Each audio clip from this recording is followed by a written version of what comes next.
கர்த்தருடைய நாமம் மகிமைப்படுவதாக. இந்த பரிசுத்த உபாச நாளை கர்த்தர் நமக்கு தந்தபடி நாளை கர்த்தரை துதிக்கிறேன்.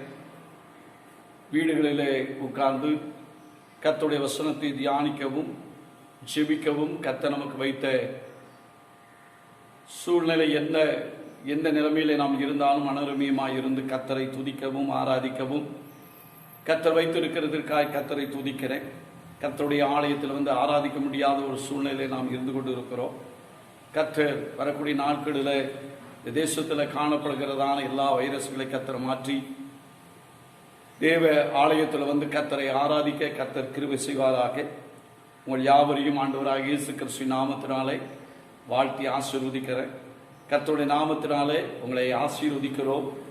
இந்த விசுவாசிகளாக இருக்கிற நமக்கு இருக்க வேண்டிய தாகத்தை குறித்து ஒரு வேகமாய் ஒரு 7 காரியத்தை சங்கீத பகுதியில் இருந்து நாம் தியானிக்க போகிறோம்.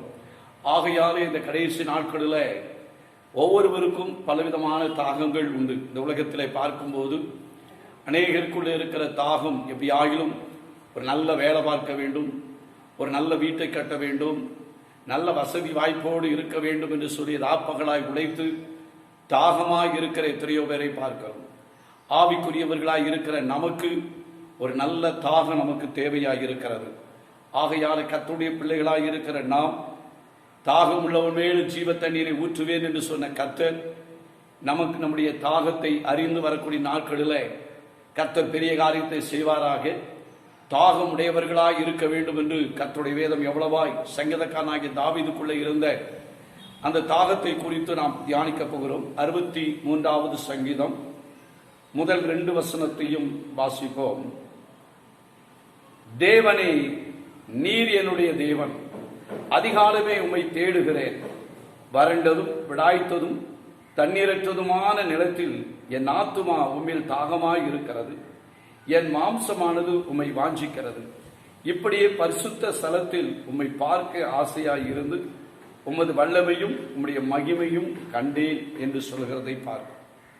சங்கீதக்காரனாகிய தாவீது யூதாவின் வனாந்தரத்தில் இருக்கையில் பாடின சங்கீதம் என்று சொல்லி பார்க்கிறோம்.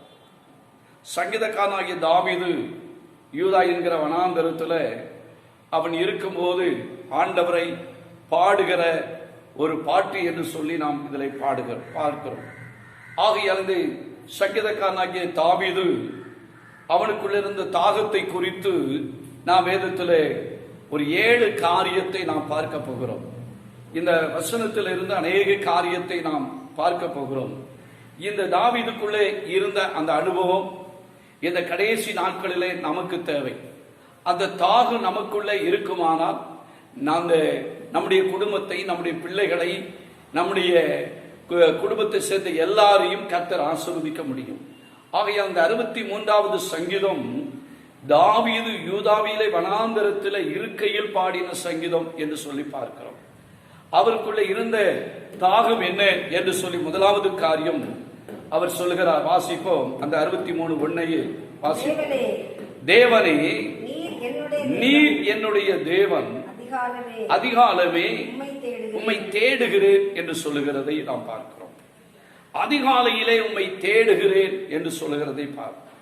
அப்ப முதலாவது காரியம், இந்த தாவீதுக்குள்ளே வனாந்தரத்தில் இருந்த போதிலும் அவன் சொல்லுகிறான், நான் அதிகாலமே உம்மை தேடுகிறேன் என்று சொல்கிறார். இந்த சத்தத்தை கேட்கிற கர்த்தருடைய பிள்ளைகளாக இருக்கிற நம்முடைய வாழ்க்கையில அதிகாலையில எழுந்திருந்து கர்த்தரை தேடுகிற அனுபவம் இந்த கடைசி நாட்களில் நமக்கு தேவையாக இருக்கிறது. இன்னைக்கு வேலைக்கு சரியா போக முடியல, வீட்டில் இருக்கிறோம் என்று 8 மணிக்கு 9 மணிக்கு எந்திக்கிற ஆட்களை நாம் பார்க்கிறோம். ஆனால் நம்முடைய வாழ்க்கையில யார் அதிகாலமே எழும்புகிறார்களோ, நீங்க நல்லா கவனிச்சு பாருங்க, ஆகாயத்து பட்சிகள்லாம் 4 மணிக்கே சத்தம் விடுகிறது.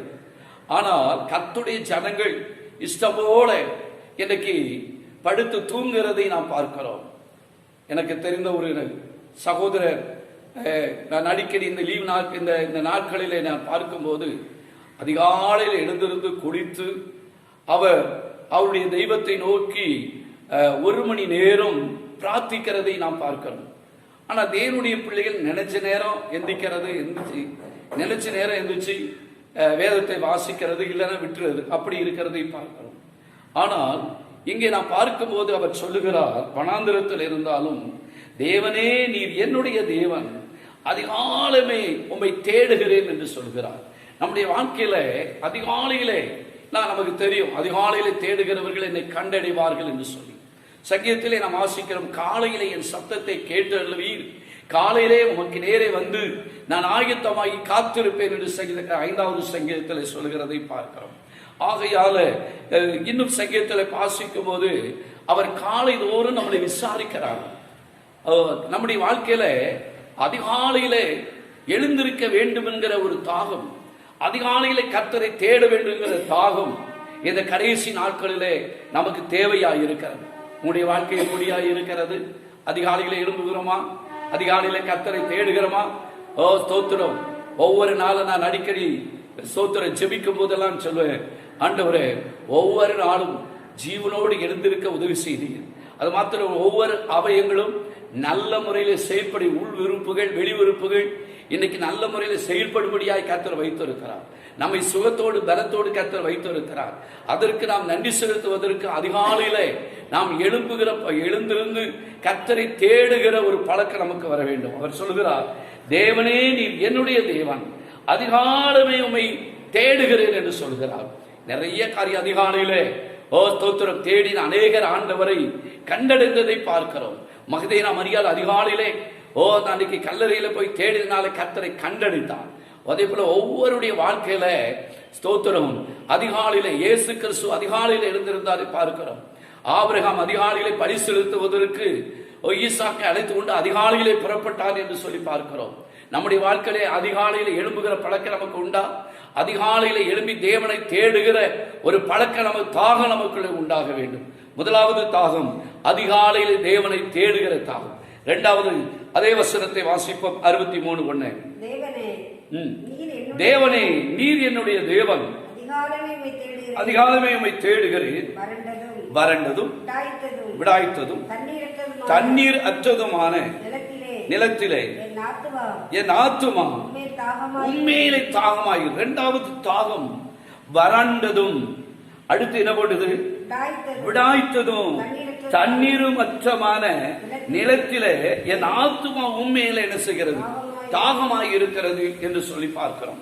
கர்த்தருடைய பிள்ளைகளாக இருக்கிற நாம் வறண்ட நிலத்தில், அவர் அங்கே பார்க்கும்போது தாவீது யூதாவிலே வனாந்தரத்திலே இருக்கையில் பாண்ட பாடல் என்று சொல்லி நாம் பார்க்கிறோம்.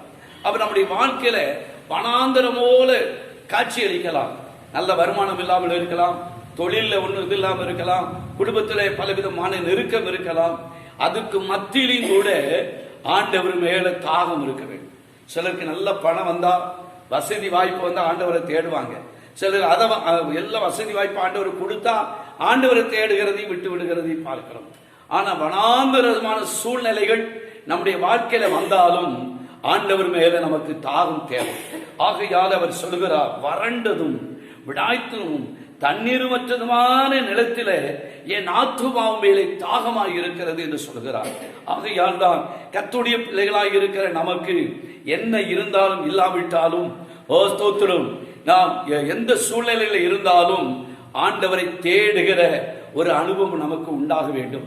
வனாந்தரத்தில் எலியாவை போஷித்த ஆண்டவர் ஸ்தோத்திரம் நம்மையும் கொண்டு நம்மையும் இந்த நாட்களில் அவர் போஷித்து நம்மை வழி நடத்துவார். அப்போஸ்தலனாகிய பவுல் இதை குறித்து என்ன சொல்லுகிறார் என்று சொல்லி நாம் பார்க்கும்போது வாசிப்போம். ரோமர் 8வது அதிகாரம் 36வது வசனமும் 37 அவருக்கு வந்த சூழ்நிலையில் எப்படி அவர் சொல்கிறார்? அங்கே பவுல் எழுதுகிறார், கிறிஸ்துவின் அன்பை விட்டு பிரிப்பவன் யார்? உபத்திரவமோ வியாகுலமோ துன்பமோ பசியோ நிர்வாணமோ நாச மோசமோ பட்டயமோ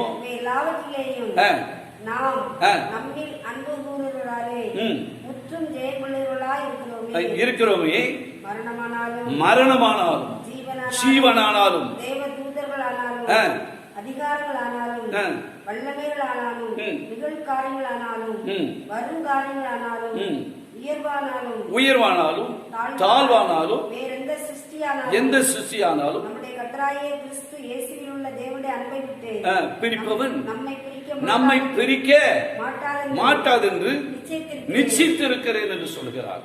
எந்த பட்டினி வந்தானே, பசி வந்தானே, என்ன வந்தாலும் கிறிஸ்துவின் அன்பை விட்டு பிரிக்க முடியாது என்று சொல்லி, எதனால? ஆண்டவர் மேல உள்ள தாகத்தினால. அப்போஸ்தலனாகிய பவுல் என்ன வந்தானே, பட்டினி சிறைச்சாலை வந்தானே, என்ன வந்தாலும் ஸ்தோத்திரம், ஆண்டவருடைய அன்பை விட்டு பிரிக்க முடியாது என்கிற அப்படிப்பட்ட நிலைமையில இருந்தார். ஆகையால இரண்டாவது தாகம் வனாந்தர, அங்கே நாம் பார்க்கும்போது அவர் சொல்லுகிறார், வறண்டதும் விடாய்த்ததும் தண்ணீரமற்றதுமான நிலத்திலே என் ஆத்துமா உண்மையிலே என்ன செய்கிறது? தாகமாய் இருக்கிறது என்று. அப்ப நம்முடைய வாழ்க்கையில அப்படிப்பட்ட வனாந்தரத்தில் இருக்கும் போதுதான் இந்த சங்கீதக்காரனாகி தாவீது பாடுகிறதை பார்க்கிறோம். ஆகையால கர்த்தருடைய பிள்ளைகள், இரண்டாவது காரியம், வறண்ட நிலத்தின் சூழ்நிலைகள் நம்முடைய வாழ்க்கையில வந்தாலும் ஆண்டவர் மேல தாகமாய் இருக்க வேண்டும். மூன்றாவது காரியம் நமக்கு இருக்க வேண்டிய தாகம். 63வது சங்கீதம் 2வது வசனத்தை நாம் வாசிப்போம். இப்படியே பரிசுத்த ஸ்தலத்தில் உம்மை பார்க்க ஆசையாயிருந்து என்று சொல்கிறார். மூன்றாவது காரியம், இந்த சங்கீதக்கார வனாந்தரத்தில் இருக்கும்போது அவர் இப்படி பாடுகிறார், இப்படியே பரிசுத்த ஸ்தலத்தில் உம்மை பார்க்க ஆசையாயிருந்து என்று சொல்கிறார். மூன்றாவது காரியம், தேவ சமூகத்தை, தேவனுடைய ஆலயத்துக்கு போக வேண்டும், கர்த்தருடைய சமூகத்துக்கு போக வேண்டும் என்கிற தாகம் அவனுக்குள்ள இருந்தது. என் அருமையான கர்த்தருடைய பிள்ளையே, கடந்த 3 மாதத்துக்கு மேலாய் ஆகிறது, ஒரு நாள் கூட சர்ச்சுக்கு வந்து நாம் எட்டி பார்க்காத ஆட்கள் நம்மிடத்தில் உண்டு.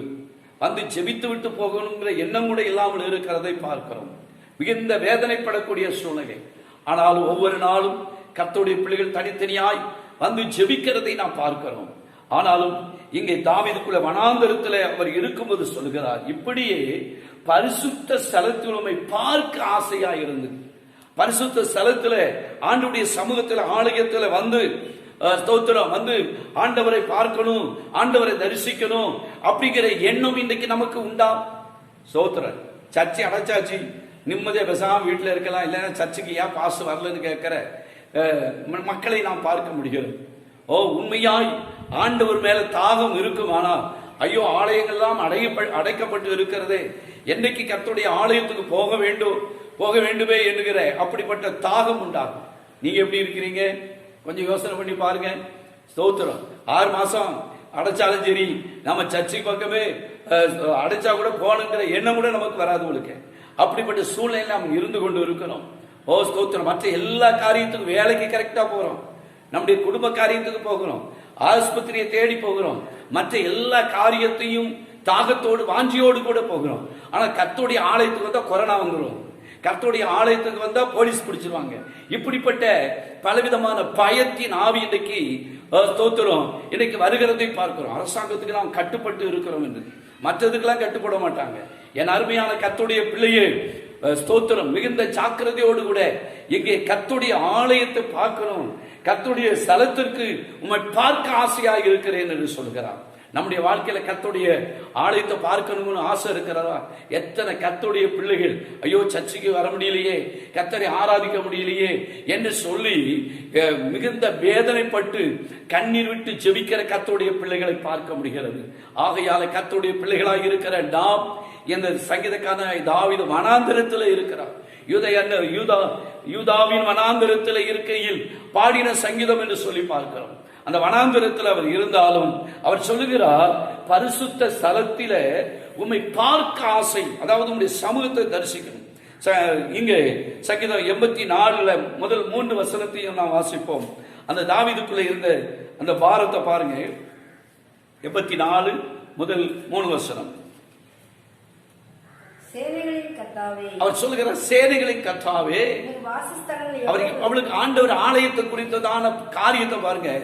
சேனைகளின் கர்த்தாவே, உம்முடைய வாசஸ்தலத்தை, உம்முடைய வாசஸ்தலங்கள் எவ்வளவு எப்படிதான் இன்பமானவைகள். என் ஆத்துமா கர்த்தருடைய ஆலயத்தின் பிரகாரங்கள் மேல் எப்படி அவர் சொல்றார் பாருங்க, வாஞ்சையும்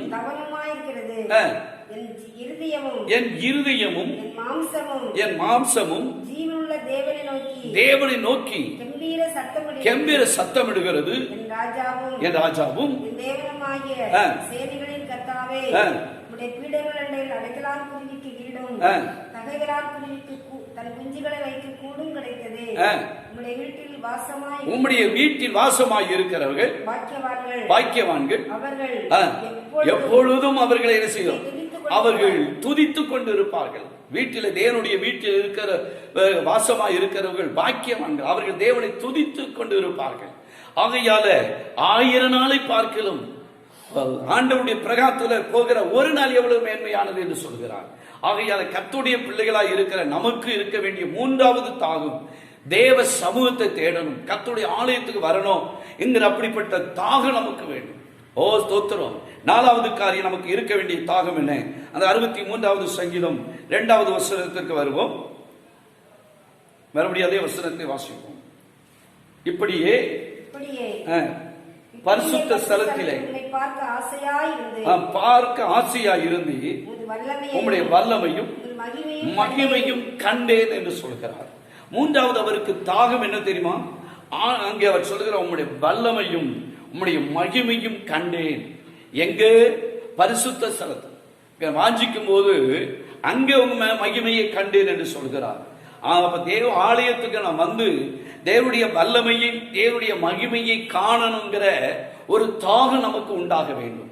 அப்போ தேவ பிள்ளைகளாய் இருக்கிற நாம் நமக்கு இருக்க வேண்டிய தாகம் என்ன தெரியுமா? ஆண்டவருடைய வல்லமையை பெற்றுக்கொள்ளணும். தேவ வல்லமையை நான் காணணும் அப்படிங்கிற ஒரு எண்ணம் இந்த தாவீதுக்குள்ளே இருந்தது. அவர் சொல்கிறார் உம்முடைய வல்லமையும் உம்முடைய மகிமையும் கண்டேன் என்று சொல்கிறார். என் அருமையான கர்த்தருடைய பிள்ளையே, கர்த்தருடைய ஆலயத்துக்கு வரணும் அப்படிங்கிற நல்ல வாஞ்சம் உண்டா, தாகம் உண்டா? நீங்க வருவீர்களானால் ஆண்டவர் தம்முடைய வல்லமையை காணும்படியாய் செய்வார். அவருடைய மகிமை உங்கள் மேல இருக்கும். கர்த்தருக்கு ஸ்தோத்திரம். ஜெபிப்பதற்கென்று நாம் வீடுகளில் ஜெபிக்கிற உண்மை, உபாசிக்கிற உண்மை, அதிகமாய் கர்த்தரை தேடுகிறோம் என்று சொல்கிற உண்மைதான் இருக்கலாம். ஆனா கர்த்தருடைய ஆலயத்திற்கு அங்கே சங்கீதத்திலே அவர் சொல்லும் போது கர்த்தருடைய ஆலயத்துக்கு போவோம் வாருங்கள் என்று சொன்ன போது நான் மகிழ்ச்சியாக இருந்தேன் என்று சொல்கிறார். ஆகையால் கர்த்தருடைய ஆலயத்தில் ஆண்டவருடைய வல்லமையை காணணும் அப்படிங்கிற தாகம் நமக்கு உண்டாகும். வீட்டில் ஜெபம் பண்ணி பாருங்க. கர்த்தருடைய ஆலயத்தில் தேவனுடைய பிரசன்னம், தேவ மகிமை அந்த அளவு நம்முடைய வீட்டில் அப்படிப்பட்டு நாம் ஜெபிக்க முடிகிறதா? அப்படி ஆராதிக்க முடிகிறதா? அப்படி ஆவியில நிரம்புகிற ஒரு அனுபவம் நமக்கு உண்டா? கர்த்தருடைய பிள்ளையை கர்த்தருக்கு ஸ்தோத்திரம். நம்ம ஜெபித்துக் கொண்டு இருக்கும் பிள்ளைகள் தொந்தரவு, கணவர் பலவிதமான காரியங்கள், வீட்டுடைய காரியங்கள், அதிகமாய் கர்த்தருடைய ஆலயத்தில் ஆராதித்தது போல அப்படிப்பட்ட காரியங்கள் நம்முடைய வீட்டில் முடிய மாட்டேங்க. கர்த்தருக்கு ஸ்தோத்திரம். ஆகையால கர்த்தருடைய பிள்ளைகளா இருக்கிற நமக்குள்ளே தேவனுடைய வல்லமையை தேவனுடைய மகிமையை காண வேண்டும் என்கிற தாகம் நமக்கு உண்டாக வேண்டும். அதுல அடுத்து அந்த அங்கே நான் பார்க்கும் அவருடைய வல்லமையும் அடுத்து அவருடைய மகிமையும் என்று சொல்லி நான் மகிமையும் கண்டேன் என்று சொல்கிறார். கர்த்தருடைய பிள்ளைகளாக இருக்கிற நமக்கு அப்படிப்பட்ட ஒரு அனுபவம் உண்டாக வேண்டும். இன்னும் 2-3 வசனத்தை சொல்ல விரும்புகிறேன். வாசிப்போம். 5வது காரியம் சங்கீதம் 36வது சங்கீதம் 8வது வசனத்தை நாம் வாசிப்போம். உம்முடைய ஆலயத்தில் உள்ள சம்பூரணத்தினால் அவர் சொல்லுகிறார், உம்முடைய ஆலயத்துடைய சம்பூரணத்தினால் திருப்தி அடைவார்கள். உம்முடைய பேரின்ப நதியினால் சங்கீதக்காரனாய் தாவீது சொல்கிறார், உம்முடைய ஆலயத்தின் நன்மையினால் என்ன செய்வோம்? திருப்தி அடைவார்கள். பேரின்ப நதியினால் தாகத்தை தீர்க்கிறீர். அப்ப தேவனுடைய ஆலயத்துக்கு வரும்போது வனாந்தரத்தில் இந்த தாவீது நாம் 63 சங்கீதத்தில் வாசிக்கும் வனாந்தரத்தில் பாடினாலும் அவர் சொல்லுகிற காரியம் என்ன என்று சொல்லி நாம் பார்க்கும்போது பேரின்ப நதியினாலே அவருடைய தாகத்தை என்ன செய்கிறேன்? தீர்க்கிறீர் என்று சொல்லிச்சு. கர்த்தருடைய ஆலயத்துக்கு வருகிறதுனால கர்த்தருடைய ஆலயத்து மேலே நமக்கு தாகம் இருக்கிற போது பேரின்ப நதியினாலே, அதாவது பரிசுத்தாவி என்கிற நதியினாலே நாம் தாகம் தீர்க்கப்படுகிறோம். இதை குறித்து யோவானிலே நாம் வாசிக்கும் போது யோவான் 7வது அதிகாரம் 37வது வசனத்தை நாம் வாசித்தோமானால் என்னிடத்திலிருந்து வாசிப்போம். 7:37 கடைசி நாளாகிய பிரதான நாளிலே சத்தமிட்டு ஒருவன் தாகமாயிருந்தால் என்னிடத்தில் வந்து பானம் பண்ண கடவன். வேதவாக்கியம் சொல்லுகிறபடி என்னிடத்தில் அதான் என்னிடத்தில் விசுவாசமாய் இருக்கிறது எவனோ எவனோ அவன் உள்ளத்திலிருந்து ஜீவ தண்ணீர் உள்ள நதிகள் ஓடும். சங்கீதத்தில் வாசித்தோம், பேரின்ம நதி ஓடும். அப்ப தேவ பிள்ளைகளாய் இருக்கிற நாம் தேவ ஆலயத்துக்கு வரும்போது, அங்கே சங்கீதத்தில் 36 சங்கீதத்தில் கர்த்தருடைய ஆலயத்துக்கு வரும்போதுதான் பேரின்ப நதியினாலே நாம் நிரப்பப்படுவோம். அந்த பேரின்ப நதி நம்முடைய உள்ளத்திலிருந்து பரிசுத்தங்கிற நதி பாய்ந்து ஓடுகிறதா? அப்படிப்பட்ட அனுபவம் நம்முடைய வாழ்க்கையில உண்டா? அது மேல நமக்கு தாகம் உண்டா? ஆவியானுடைய நிரப்பப்படுதல் நமக்குள்ளே உண்டா என்று சொல்லி நாம் எண்ணி பார்ப்போம்.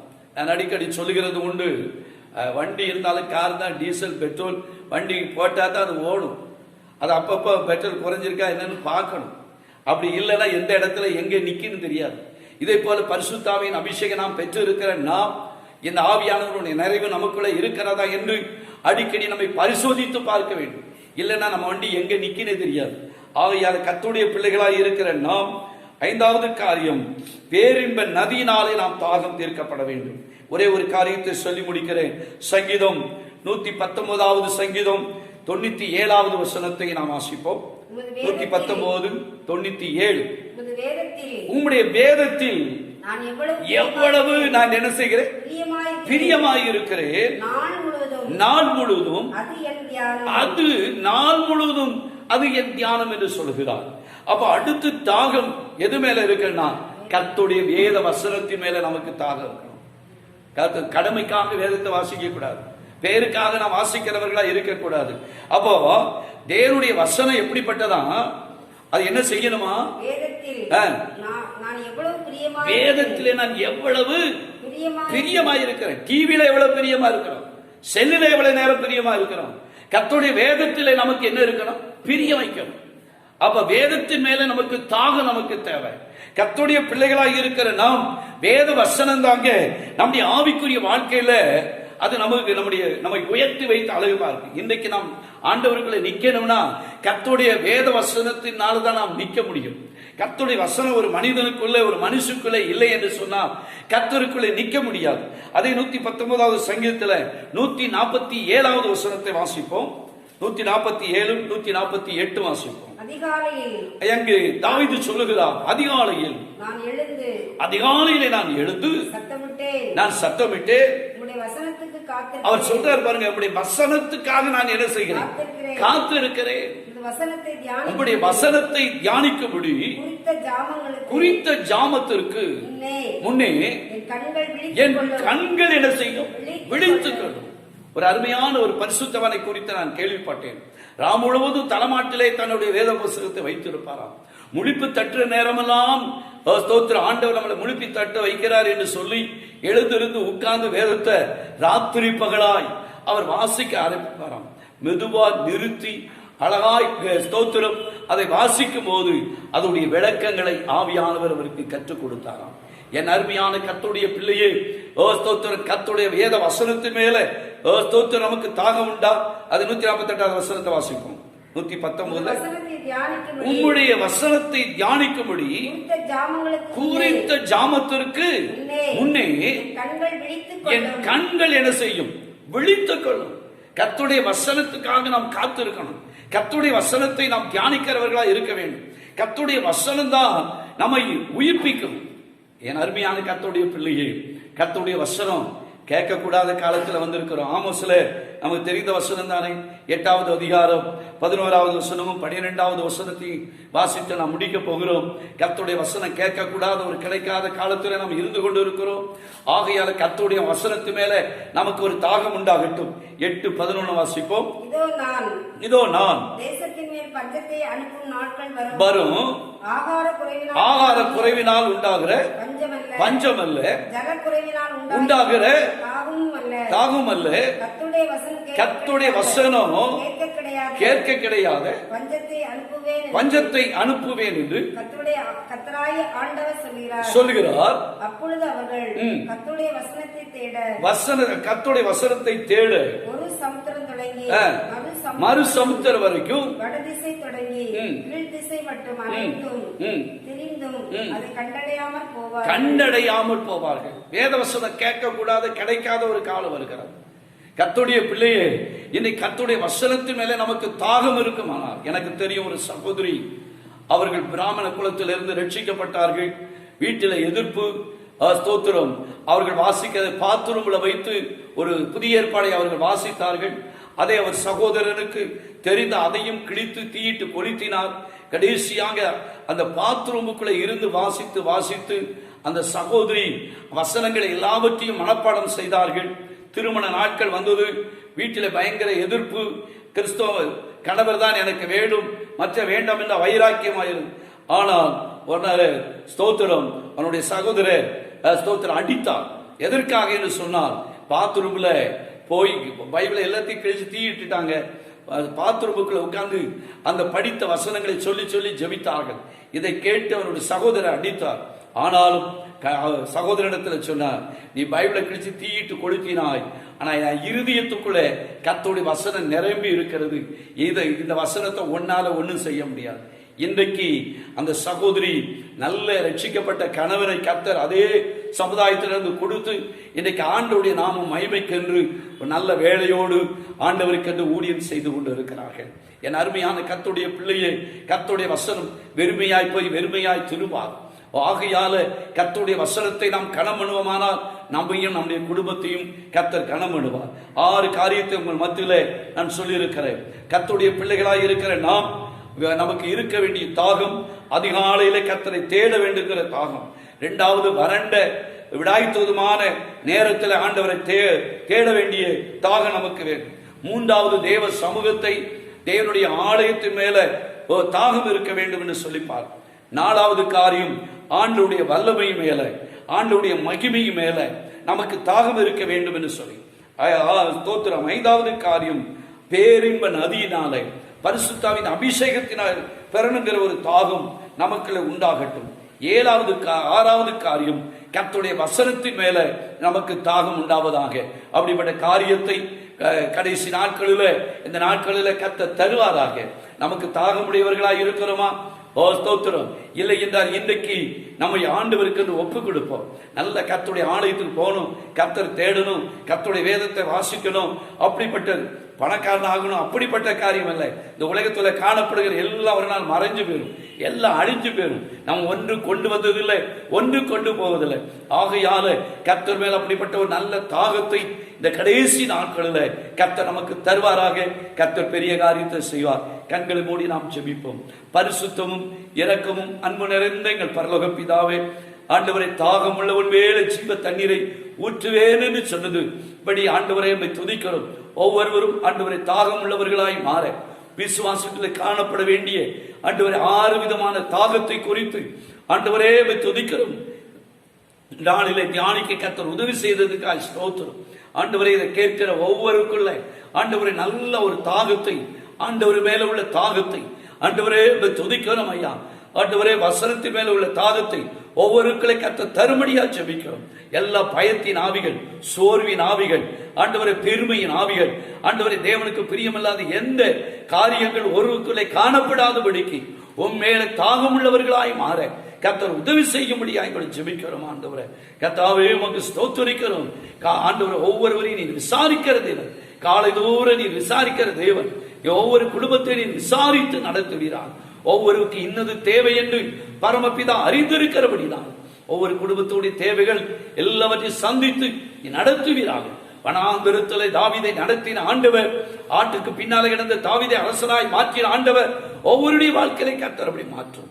இந்த தாவீதுக்குள்ளே காணப்பட்டதான காரியங்களை எங்களுக்குள்ளே தான் பெரிய காரியத்தை செய்யும். மீட்பர் இயேசுவின் நல்ல நாமத்தினாலே கேட்கிறோம் நல்ல பிதாவே, ஆமென். God bless you. கர்த்தர் நம்மை ஆசீர்வதிப்பார்.